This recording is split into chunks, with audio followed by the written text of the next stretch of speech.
Halo, Assalamualaikum warahmatullahi wabarakatuh. Salam sejahtera untuk kita semua. Kembali lagi bersama saya, Niken Wahyuni Retno Mumpuni, selaku dosen pengampu Hukum Ketenagakerjaan, Prodi Hukum Fakultas Ekonomi dan Sosial Universitas Jenderal Ahmad Yani, Yogyakarta. Baik, pada kesempatan kali ini kita mulai di pertemuan kedua mata kuliah Hukum Ketenagakerjaan. Saya harapkan dari anak-anakku semuanya, anak Prodi Hukum Angkatan 2019 semua dalam keadaan sehat walafiat semuanya. Baik, amin.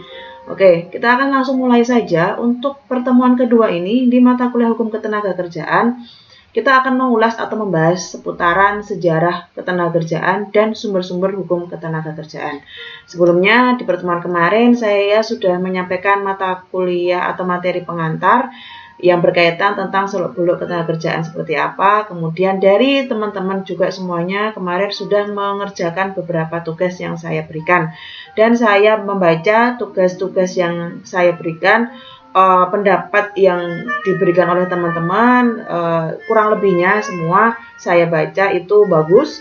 Ada beberapa juga dari teman-teman yang saya rasa penjelasannya itu sesuai dengan harapan saya, begitu. Oke, nanti untuk penilaian silahkan tunggu saja, akan saya nilai sesuai dengan yang saya tugaskan, begitu. Baik, langsung saja kita mulai. Yang pertama kita akan membahas terkait tentang sejarah hukum ketenagakerjaan dan sumber hukum ketenagakerjaan.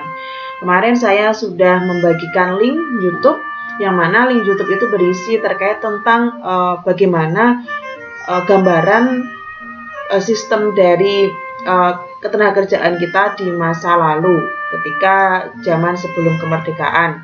Bagaimana kita mengetahui atau kita tahu terkait tentang istilah adanya pekerja paksa atau rodi, dan istilah juga pada zaman penjajahan Jepang kita tahu dengan istilah romusa. Nah, di sistem ketenagakerjaan kala itu masih sangat jauh dari harapan, masih sangat jauh dari apa yang diharapkan oleh masyarakat Indonesia pada khususnya pada waktu itu, gitu. Baik, kita akan mengulas sedikit ya terkait tentang sejarah hukum ketenagakerjaan waktu itu. Sebelum kita mengulas tentang sistem atau sejarah hukum ketenagakerjaan yang ada di Indonesia, kita akan mengulas terlebih dahulu bagaimana sejarah dari awal mula kemudian ada suatu istilah buruh atau adanya suatu istilah pekerja yang mana dikaitkan istilahnya dengan hukum ketenagakerjaan. Baik, sejarah dari hukum ketenagakerjaan akan kita awali terlebih dahulu dari yang pertama, yang mana kita melihat di sini itu terkait tentang revolusi industri yang terjadi di tahun 1750. Oke, teman-teman, kita tahu bahwa revolusi industri yang ada di zaman sekarang ini kita mengenal revolusi industri 4.0, 4.0. Nah, sebelum adanya revolusi industri yang sekarang ini berkembang, sejauh dari yang lalu, jauh dari pengalaman yang lalu, ada kita kenal dengan revolusi industri 1.0. Jadi awal mula terbentuknya revolusi industri itu sendiri. Nah, apa sih sebenarnya dimaksud dari revolusi industri itu sendiri? Akan saya sampaikan bahwa revolusi industri itu sendiri pengertiannya adalah suatu perubahan yang mana perubahan besar terhadap cara manusia dalam mengolah sumber daya dan produksi barang khususnya. Jadi bagaimana suatu perkembangan yang secara besar dialami dan perkembangan tersebut terkait tentang sumber daya dan terkait juga tentang produksi barang. Jadi revolusi industri itu erat kaitannya dengan sumber daya dan produksi barang. Yang kita kenal juga berarti dalam hal memproduksi barang berarti kita mengenal terkait tentang suatu industri atau suatu usaha seperti itu. Jadi revolusi industri akan teman-teman dapatkan pengertiannya, teman-teman simpulkan pengertiannya adalah suatu perubahan besar terhadap cara manusia dalam mengolah sumber daya dan sumber daya dan produksi barang. Begitu. Revolusi industri ini terjadi awal mulanya di tahun 1750 sampai dengan 1850. revolusi industri itu juga merupakan suatu pengembangan atau saat itu terjadi adanya suatu perubahan terhadap istilahnya dalam bidang pertanian, kemudian manufaktur, kemudian pertambangan, transportasi, dan teknologi. Dengan adanya revolusi industri ini memunculkan adanya suatu perkembangan, yang mana perkembangan yang erat kaitannya dengan bidang pertanian, bidang manufaktur, kemudian bidang perindustrian, dan bidang transportasi maupun bidang teknologi. Jadi awal mula adanya revolusi industri ini memunculkan adanya suatu perkembangan. Nah, apa perkembangan yang ada? Nah, di sini saya sampaikan bahwa munculnya mesin uap, kemudian adanya produksi barang dan jasa ketika itu, dan adanya istilahnya adalah gilda, seperti itu.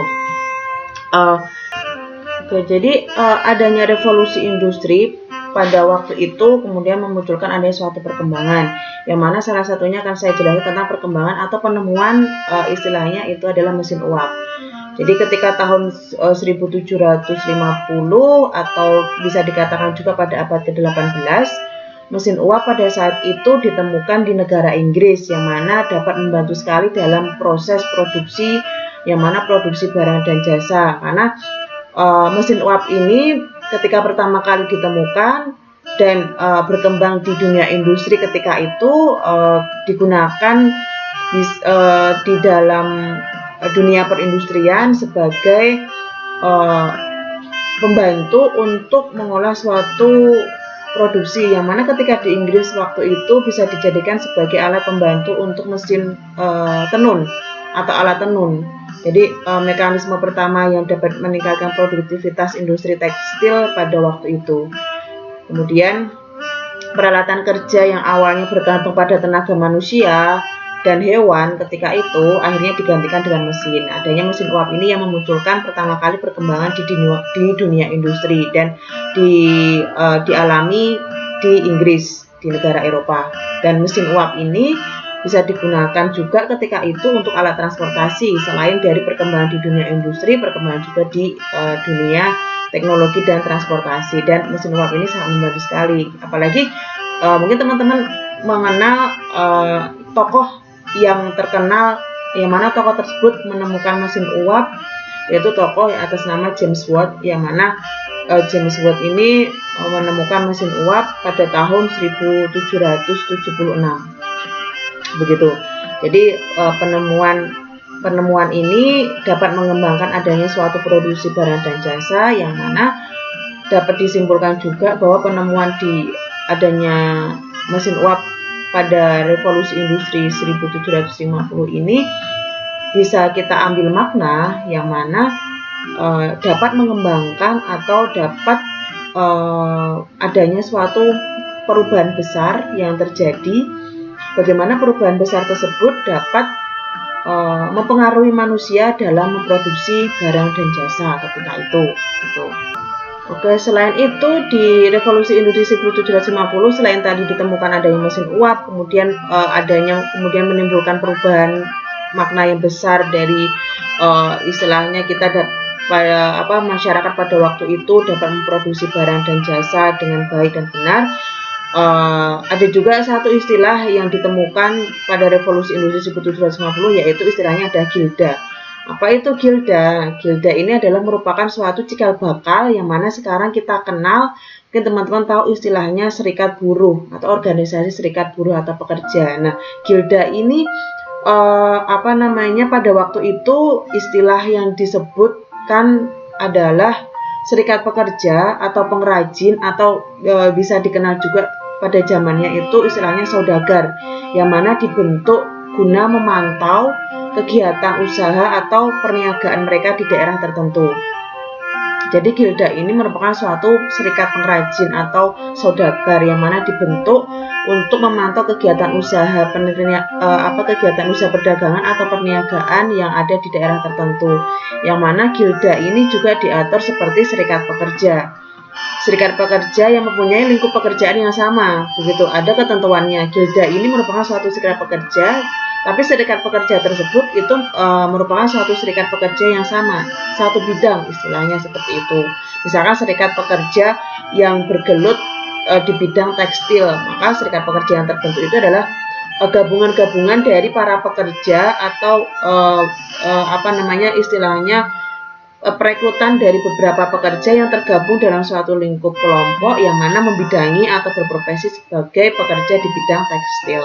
Begitu istilahnya. Pada zaman dulu gilda ini merupakan suatu cikal bakal terbentuknya organisasi serikat buruh atau serikat pekerja. Begitu. Jadi revolusi industri di tahun 1750 ini dapat menghasilkan 3 hal, yang mana perkembangan terkait di dunia industri, ditemukannya adanya suatu mesin uap, kemudian produksi barang dan jasa yang berkembang, dan adanya serikat pekerja atau buruh yang disebut juga sebagai gilda. Baik, kemudian sejarah yang kedua, kita mengenal terkait tentang revolusi Perancis 1795. Revolusi Perancis ini terjadi pada tahun 1789 sampai dengan 1799. Jadi berkembang lumayan lama revolusi Perancis, yang mana revolusi ini merupakan salah satu dari revolusi besar dunia yang mampu mengubah tatanan kehidupan masyarakat. Nah, begitu signifikan sekali bagaimana revolusi Perancis ini mampu untuk mengubah kehidupan masyarakat. Seperti apa kehidupan masyarakat yang diubah pada waktu itu? Kemudian timbul adanya yang pertama persamaan hak, kemudian yang kedua kodifikasi, dan yang ketiga penghapusan gilda ketika itu. Jadi revolusi Perancis ini pada zamannya, mungkin teman-teman kalau pernah membaca sejarah bagaimana revolusi ketika itu terbentuk, revolusi-revolusi yang ada sampai dengan yang sekarang kita kenal revolusi industri 4.0 ini ada sejarahnya dari awal sampai dengan sekarang ini terjadi. Kita membahas tentang revolusi Perancis, di mana revolusi Perancis ini berawal dari adanya suatu kekuasaan, yang mana kekuasaan kita kenal dengan monarki absolut. Monarki absolut yang telah memerintah Perancis selama berabad-abad, yang kemudian runtuh hanya dengan waktu yang singkat. Waktu 3 tahun kemudian revolusi atau monarki absolut ini runtuh, yang mana kemudian rakyat Perancis mengalami transformasi sosial dan politik, yang mana adanya perkembangan ketika monarki absolut ini runtuh. Istilahnya kita kenal ketika monarki absolut berkembang berabad-abad waktu itu ada istilahnya feodalisme, aristokrasi, dan monarki mutlak, monarki absolut, yang itu menyebabkan beberapa hal yang merugikan rakyat Prancis waktu itu. Kemudian akhirnya 3 tahun berselang itu banyak sekali perlawanan baik dari masyarakat maupun dari masyarakat yang menganut pemikiran sayap kiri, yang mereka menentang sekali dengan adanya pertentangan ini atau monarki absolut ini, yang mana kemudian runtuh dan menghasilkan berbagai hal yang signifikan dan berbagai hal yang dapat memberikan kontribusi dan manfaat keuntungan bagi masyarakat, yang mana kemudian timbullah adanya suatu persamaan hak, kodifikasi yang ada, kemudian penghapusan gilda yang merugikan bagi kalangan pekerja. Nah, adanya atau runtuhnya monarki absolut ini kemudian memunculkan prinsip-prinsip baru yang dimiliki oleh negara Prancis itu sendiri, yang mana adanya suatu kebebasan, kemudian persamaan dan persaudaraan. 3 hal juga yang dimunculkan dari adanya adanya perlawanan, kemudian monarki absolut ini runtuh, adanya prinsip-prinsip yang kemudian muncul di negara Prancis. Adanya suatu prinsip kebebasan, kemudian adanya suatu prinsip persamaan, dan adanya suatu prinsip persaudaraan. Nah, dengan adanya revolusi Prancis ini kemudian banyak sekali hal yang ditemukan. Dari adanya persamaan hak, kemudian adanya kesejahteraan yang dialami oleh masyarakat ketika itu, dan mungkin harus teman-teman tahu juga bagaimana sih kemudian penyebab terjadinya adanya revolusi Perancis itu sendiri, ya karena ya memang ketika itu negara Perancis banyak sekali diskriminasi yang ada. Jadi dari segi perekonomian yang ada itu terjadi adanya suatu perekonomian yang tidak sehat, adanya suatu etikat-etikat yang tidak baik atau etikat buruk yang ada antara pekerja yang satu dengan pekerja yang lainnya, ataupun pengusaha yang satu dengan pengusaha yang lainnya. Kemudian selain itu dari segi pertanian yang dialami ketika itu adalah hasil panen yang buruk. Kemudian dari segi perekonomian adanya suatu kenaikan harga yang drastis, kenaikan harga pangan yang menyebabkan masyarakat sulit atau kesulitan untuk hidup ketika itu, dan kemudian adanya sistem transportasi yang tidak memadai. Jadi hal-hal tersebut kemudian menyebabkan revolusi Perancis ini kemudian lakukan di negara Prancis. Baik, seperti itu untuk sejarah yang saya sampaikan, sejarah yang mana terkait tentang revolusi industri dan revolusi Prancis di tahun 1000.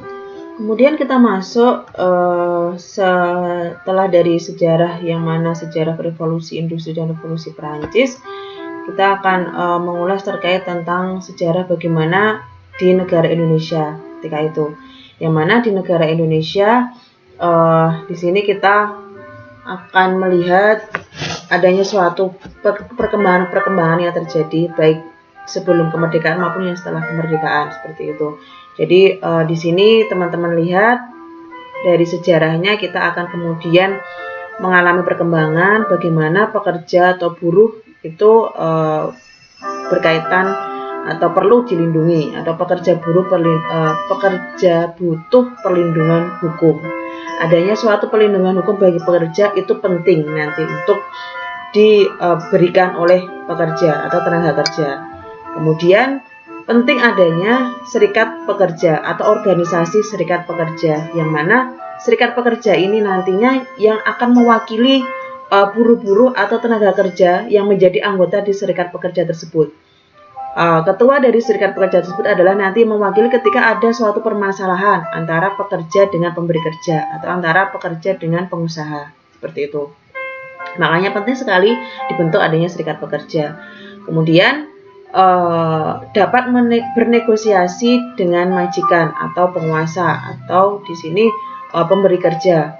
Jadi ada istilahnya fasilitator yang bisa memfasilitasi untuk terjalinnya adanya suatu mediasi. Misalkan kita kenal adanya suatu mediasi atau perdamaian ketika terjadi adanya suatu pertentangan atau permasalahan terkait tentang ketenagakerjaan antara tenaga kerja dengan buruh. Nah, itu harus ada fasilitas agar dapat bernegosiasi dengan majikan atau istilahnya dengan pengusaha. Kemudian yang terakhir kita kenal PKB. PKB itu adalah perjanjian kerja bersama. Perjanjian kerja bersama ini perjanjian yang dibuat antara pengusaha dengan serikat pekerja.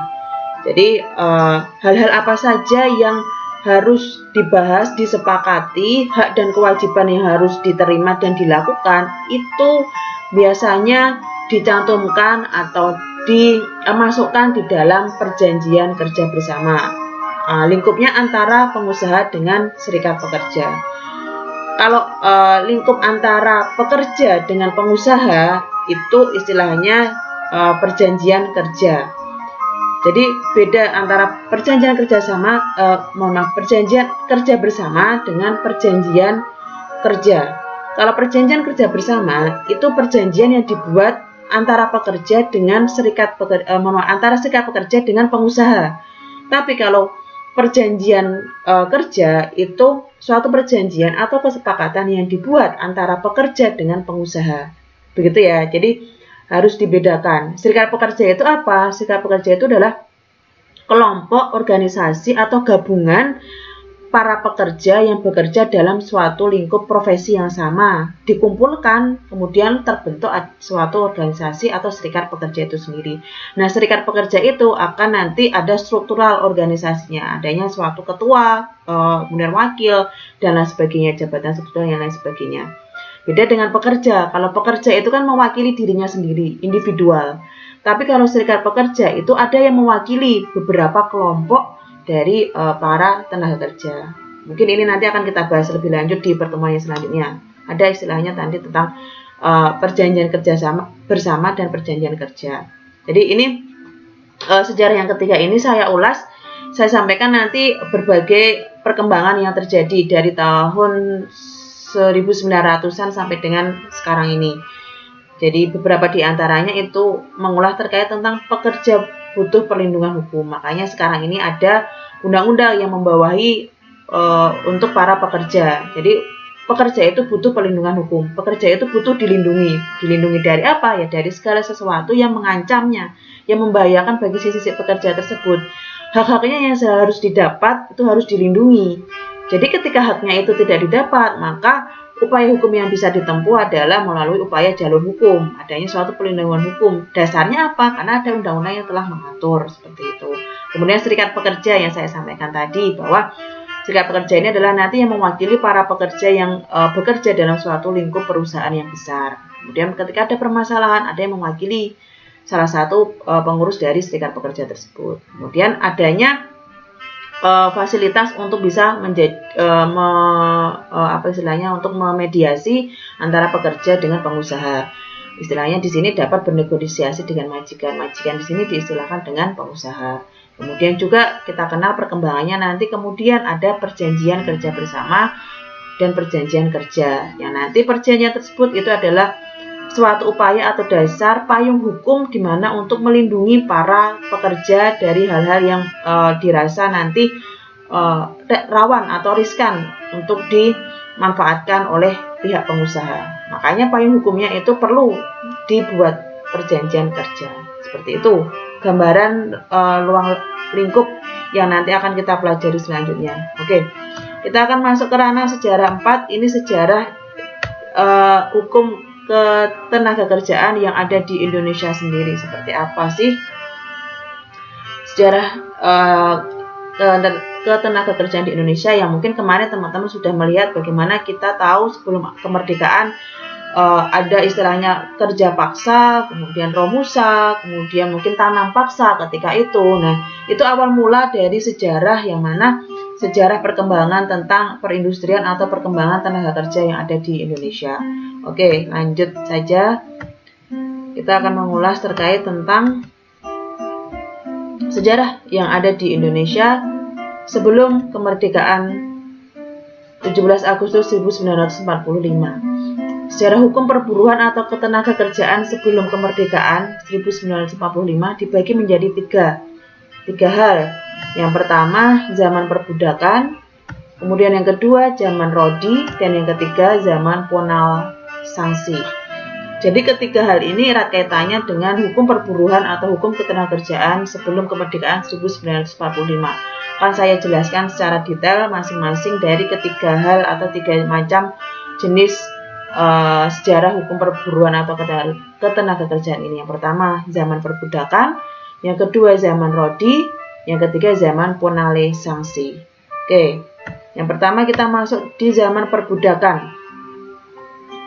Zaman perbudakan ini zaman di mana orang melakukan pekerjaan di bawah pemimpin orang lain. Ciri yang menonjol adalah buruh atau tenaga kerja tidak mempunyai hak apapun. Bahkan hak atas hidupnya juga ditentukan oleh tuannya atau majikannya atau orang yang mempekerjakan tersebut. Jadi jelas di sini teman-teman, zaman perbudakan ini adalah zaman yang sangat merugikan bagi pihak si pekerja itu sendiri. Karena zaman di mana orang melakukan pekerjaan di bawah pemimpin orang lain. Jadi orang lain di sini mempunyai kekuasaan atau power yang sangat besar untuk mengendalikan orang atau si pekerja tersebut. Jadi makanya yang menjadi ciri yang menonjol di zaman perbudakan ini adalah buruh atau tenaga kerja tidak mempunyai hak apapun, bahkan hak atas hidupnya juga ditentukan oleh tuannya. Tidak mendapatkan sedikit pun apa yang seharusnya hak yang dia dapat. Makanya sistem atau perlindungan hukum yang ada di sini belum terjamah atau belum ada sistem perlindungan hukumnya, karena pekerja yang dipekerjakan begitu saja tanpa ada imbalan atau upah yang didapat oleh si pekerja itu sendiri begitu. Kemudian tahun 1817 pemerintah Hindia Belanda mengatur mengenai perbudakan dengan menetapkan peraturan-peraturannya. Nah, apa saja peraturannya? Mungkin ini akan saya jelaskan bahwa pada tahun 1817 ini kemudian Hindia Belanda mengeluarkan aturan-aturan yang antara lain yang pertama itu adalah mengadakan larangan masuknya budak-budak ke Pulau Jawa. Jadi adanya larangan budak atau pekerja itu masuk ke Pulau Jawa. Itu yang kemudian peraturan pertama yang dikeluarkan oleh pemerintah Hindia Belanda ketika itu. Kemudian peraturan yang kedua itu harus diadakan pendaftaran budak. Jadi ketika ada pekerja yang akan bekerja di daerah kekuasaan Hindia Belanda, maka pekerja tersebut harus didaftarkan terlebih dahulu, harus jelas. Jadi sebelumnya tadi bahwa Hindia Belanda melakukan larangan memasukkan budak-budak ke Pulau Jawa. Kemudian setelah itu budak atau pekerja yang masuk di Pulau Jawa itu harus terdaftar. harus jelas identitasnya. Kemudian yang ketiga, peraturan yang dikeluarkan itu adalah mengadakan pajak atau kepemilikan budak. Nah, ini yang memunculkan kemudian adanya pertentangan bahwa budak itu seolah-olah dia itu barang, makanya budak itu dikenakan adanya suatu pajak atas kepemilikan budak tersebut. Jadi itu tadi yang saya sampaikan bahwa majikan atau tuan ini mempunyai power yang sangat besar, power yang sangat mempengaruhi sekali bagaimana budak itu dipekerjakan, karena budak sendiri itu dikenai pajak atas kepemilikan budak tersebut. Jadi penguasa atau tuannya atau majikannya itu harus membayar pajak ketika dia memiliki budak atau pekerja itu sendiri. Jadi sudah seolah-olah itu dipekerjakan sebagai barang yang tidak berharga seperti itu. Kemudian yang keempat, peraturannya itu pada pemerintahan Hindia Belanda melarang pengangkutan budak yang masih anak-anak. Nah, ini yang menjadi hal yang kemudian berkembang, yang menurut pada zamannya waktu itu melarang pengangkutan budak yang masih anak-anak, yang mana adanya pelindungan bagi anak-anak atau pekerja yang masih anak-anak. Kemudian peraturan yang terakhir itu mengadakan peraturan tentang pendaftaran anak budak. Pendaftaran anak budak. Jadi anak budak itu pun juga didaftarkan agar diketahui jelas si budak itu memiliki keluarga atau memiliki anak atau tidak. Nah, 5 aturan tersebut yang dikeluarkan oleh pemerintah Hindia Belanda pada tahun 1817. Yang pertama, saya ulangi, mengadakan larangan memasukkan budak-budak ke Pulau Jawa. Kemudian yang kedua, harus diadakan pendaftaran budak. Yang ketiga, mengadakan pajak atas kepemilikan budak. Kemudian yang keempat, melarang pengangkutan budak yang masih anak-anak. Dan yang terakhir, yang kelima itu adalah mengadakan peraturan tentang pendaftaran anak budak, seperti itu. Kita masuk pada sejarah yang mana kita kenal dengan kerja paksa atau kita kenal dengan istilah kerja rodi. Ini yang saya jelaskan sedikit tadi, bahwa sebelum kita masuk ke kerja rodi, masih erat kaitannya dengan perbudakan tadi, yang kemudian perbudakan itu mulai dikikis, kemudian mulai dihapuskan pada tahun 1860 dari adanya pemerintahan Raffles pada tahun 1818 yang sangat menentang adanya perbudakan itu sendiri. Gitu. Nah, kita masuk di zaman rodi atau kerja paksa. Jadi kerja paksa ini mula-mula bentuknya adalah melakukan pekerjaan secara bersama-sama antara budak-budak atau anggota masyarakat desa. Namun karena berbagai alasan dan keadaan, kerja bersama tersebut berubah menjadi kerja paksa untuk kepentingan seseorang dengan menerima upah. Kemudian kepentingan tersebut beralih lagi, yaitu untuk government. Pemerintah yang dilakukan pada para budak tersebut merupakan kerja paksa atau rodi. Nah, ketika itu kerja paksa atau rodi dapat terimplementasikan dari adanya atau berdirinya benteng-benteng, kemudian adanya pabrik gula, kemudian adanya jalan raya yang kita tahu, jalan raya Anyer sampai Panarukan itu adalah hasil dari kerja rodi atau kerja paksa, seperti itu. Nah, kerja rodi atau kerja paksa ini banyak pekerja yang meninggal karena memang yang terus-terusan diforsir. Kemudian yang teman-teman mungkin pernah membaca sejarah bagaimana waktu itu kerja zaman rodi yang pada tahun 1813 kemudian Raffles berusaha untuk menghapuskan kerja rodi ini, namun usahanya sempat menemukan kegagalan. Kemudian setelah Indonesia dikembalikan pada Netherlands, kemudian kerja rodi ini malah semakin gencar diberlakukan, dan bahkan kerja rodi ini ada beberapa golongan ketika itu, begitu. Jadi ada 3 golongan yang mungkin teman-teman tahu. Jadi kerja rodi golongan rodi government ini jadi istilahnya pekerja atau budak yang bekerja pada pemerintah Hindia Belanda tanpa bayaran atau upah sekalipun. Kemudian yang kedua itu rodi perorangan, yang mana pekerja atau budak dipekerjakan oleh pembesar-pembesar pada zaman Hindia Belanda. Dan yang ketiga rodi desa, di mana pekerja atau budak itu bekerja di desa, pekerjaan di desa. Nah, ketika itu yang tadi saya sampaikan, Raffles sempat akan menghapuskan tapi kemudian gagal, malah kemudian ketika dikembalikan lagi ke Netherlands kemudian menjadi lagi semakin menjadi pekerjaan rodi atau kerja paksa ini, dan ada 3 golongan tadi yang akhirnya rodi ini bisa dihapuskan pada tahun 1938 begitu untuk kerja paksa atau kerja rodi. Kemudian yang terakhir kita akan mengenal zaman ponalisasi, di mana pada tahun 1870 kita mengenal tanam paksa, atau pada tahun ini lahirlah agraris West yang waktu itu mendorong tumbuhnya perkebunan-perkebunan besar seperti perkebunan karet, tembakau, cengkeh dan sebagainya. Sehubungan dengan tumbuhnya perkebunan-perkebunan ini, kemudian perburuan menjadi semakin penting karena semakin banyak buruh yang dipekerjakan. Nah, otomatis hak dan kewajibannya juga harus dipenuhi begitu. Namun ada ada juga yang menolak hasil perkebunan itu atau dikirim ke perkebunan, yang mana di Sumatera Timur menurut sejarahnya ditanami tembakau.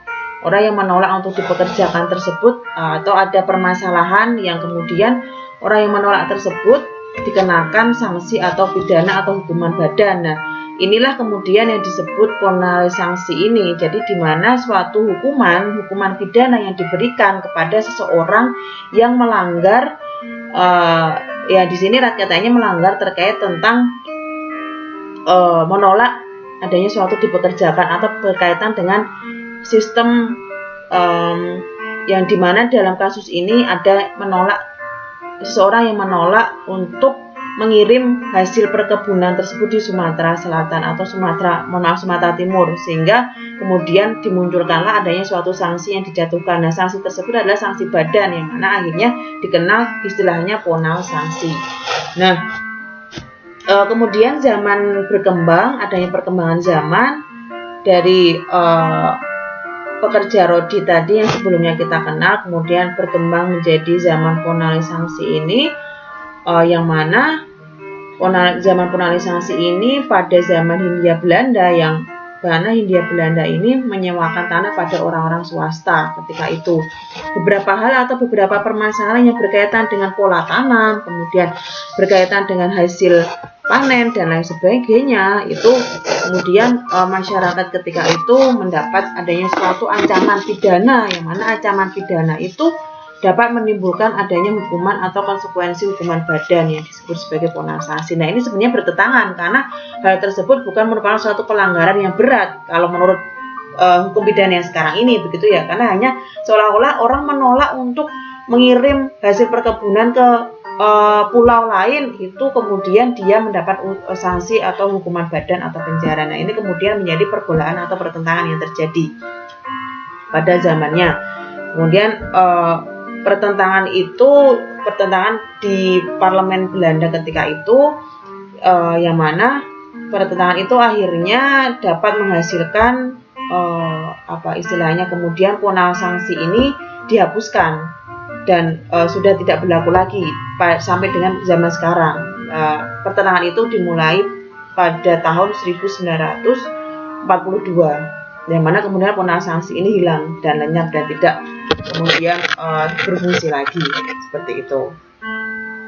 Kemudian ini sesudah kemerdekaan tahun 45, bahwa sudah kemerdekaan kita mengenal adanya pancakrida hukum perburuhan. Jadi istilah ini diperkenalkan atau kemudian dibumingkan oleh Prof. Imam Supomo. Prof. Imam Supomo ini adalah merupakan tokoh yang mana memprakarsai adanya istilah pancakrida hukum perburuhan. Apa itu pancakrida hukum perburuhan? Yang mengandung 5 aspek di sini. Yang pertama, membebaskan manusia Indonesia, yang mana rakyat Indonesia dari perbudakan dan penghambaan. Yang kedua, membebaskan penduduk Indonesia dari rodi atau kerja paksa. Yang ketiga, membebaskan buruh Indonesia dari penalti sanksi. Dan yang keempat, membebaskan buruh Indonesia dari rasa ketakutan akan kehilangan pekerjaan secara semena-mena. Yang kelima, memberikan kedudukan hukum yang seimbang atau bukan sama kepada buruh dan memberi penghidupan yang layak bagi buruh. Jadi, penalti sanksi. Jadi teman-teman sudah tahu bagaimana perkembangan sejarah perburuhan atau ketenagakerjaan yang ada di Indonesia sebelum kemerdekaan maupun setelah kemerdekaan. Yang mana tadi juga masa revolusi industri, baik revolusi industri Perancis sampai dengan revolusi industri 4.0 sekarang ini, yang mana kita tahu untuk perkembangan revolusi industri 4.0 ini kita juga mengalami perkembangan yang sangat signifikan karena 4.0 berbasis pada data, pada digitalisasi, dan pada IT, perkembangan teknologi. Mungkin teman-teman melihat perkembangan berita yang sekarang ini dengan adanya revolusi industri 4.0 berdampak pada dunia industri, misalkan dari industri perbankan. Kita tahu atau membaca berita pada tahun 2018 ada sejumlah 50.000 karyawan perbankan itu di PHK. Nah, kenapa di PHK? Karena ini adanya suatu perkembangan 4.0 sendiri itu, karena tanpa adanya bantuan manusia, mesin itu sudah bisa bekerja. Dengan adanya digitalisasi tersebut, rekapan-rekapan mungkin data perbankan, keuangan, dan lain sebagainya bisa terekap di dalam suatu data itu sendiri, sehingga berdampak juga sebenarnya perkembangan revolusi industri yang sekarang ini kita tahu perkembangannya bagaimana seseorang tanpa merekrut pekerja, hanya dengan menggunakan sistem atau data digitalisasi yang ada, kemudian bisa pekerjaan itu berjalan. Oke, begitu. Jadi mungkin teman-teman nanti bisa untuk menyimpulkan apa yang saya jelaskan terkait dengan beberapa hal, berbagai macam perkembangan sejarah dari hukum perburuan atau ketenagakerjaan itu sendiri. Oke, untuk materi ini saya cukupkan, nanti akan kita lanjutkan di sesi materi selanjutnya untuk terkait tentang organisasi internasional dan terkait juga tentang sumber dari hukum ketenagakerjaan itu apa sih, akan kita ulas di materi selanjutnya. Baik, untuk materi ini saya cukupkan terlebih dahulu. Terima kasih atas perhatiannya. Saya ucapkan semoga teman-teman bisa memahami dari apa yang saya sampaikan ini, dan saya ucapkan selamat belajar. Semoga apa yang saya sampaikan ini dapat diterima dengan baik. Terima kasih. Wassalamualaikum warahmatullahi wabarakatuh.